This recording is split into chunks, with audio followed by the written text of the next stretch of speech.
Okay, so the first thing that you can do at home while you're with your parents or with a friend or a sibling, you can go outside, you can play catch with them.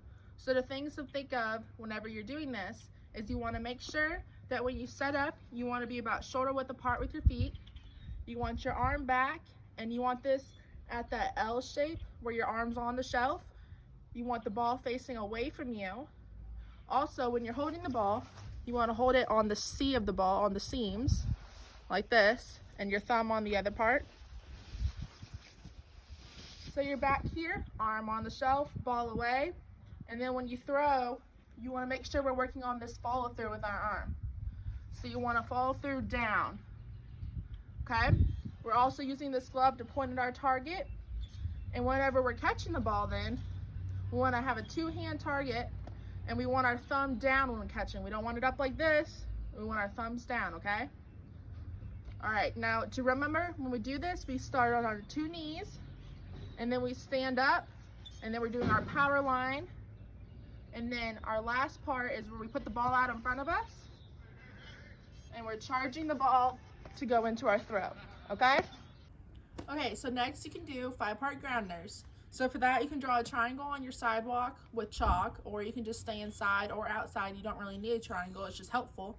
So you want to draw the triangle so that way your big toes are on the corners, and then you're going to put your glove out in front. You want to make sure that your butt's down, your glove out in front, hand ready to secure it. Okay, so part 1 is secure, part 2, belly button, part 3, stomp, part 4, step, part 5, to throw. Okay, I'll do that one more time quick. Secure, belly button, stomp, step, throw. Okay, so you can practice that as well. Yeah. Okay, so next we can work on our swing. So the things to think about is whenever you set up, you want to have your bat on your shoulder. You want to line up your door knocking knuckles, that's these. So you want to line these up into a straight line. Sit it on your shoulder. You pick your bat up to your ear. So your thumb should be able to go to your ear. So that's the height you want it at. And then you want to check your stance about shoulder width apart. So bat up. And when you swing, you also should have an upside down V here. So you see my upside down V? So bat on shoulder, door knocking knuckles, upside down V, up to our ear.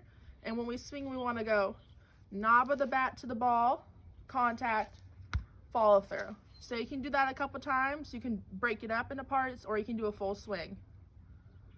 Yeah. Okay, next thing that we're going to work on is sliding. So you can do this outside on the grass with sliding pants. You can do it on a mat if you have one, or you can even do it inside on the wood or laminate floor if you have bed sheets. Okay, so what we're going to do is things to think about. You want to have a figure 4 shape. So it doesn't matter which leg you touch, just whatever, or tuck, it's just whatever you're more comfortable with. And you want to know that you don't want your heel up, like your toes.